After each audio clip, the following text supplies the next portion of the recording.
What's up, guys? We're here with Will's 1972 Challenger project. Check this thing out.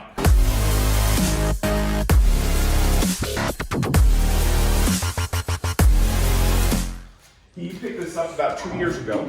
It's had a lot of work done, and as you can see, a lot of the floor pans, trunk pans, those have all been fabbed up. He got the car from a guy who picked it up, and it was originally set up as a drag race car. So Will's taking it back to somewhat of a pro touring restomod style build. You can see inside he's got modern seats slated for the front.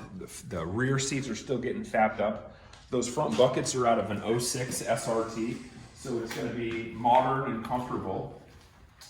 Nothing in the engine bay right now. That's what our project for today is. We've got this engine over here, big block 440 Mopar with Torqueflite 727 transmission. Gonna be getting stuffed into this car, take it back to its old glory days. It's a pretty sweet car, in really good shape. As you can see, it's all black. It's actually got the murdered out treatment. Fenders are black. The bumpers, rear and front, are all black. It has a little bit of chrome trim still around the windows and windshield.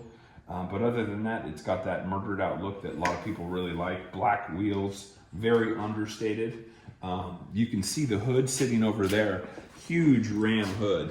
That's a dead giveaway that something funny's going on underneath the engine there.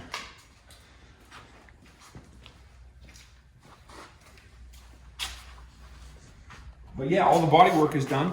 It's pretty much put the engine in, wire it up, put a few odds and ends together and button it up, wire fire, and drive it like you stole it.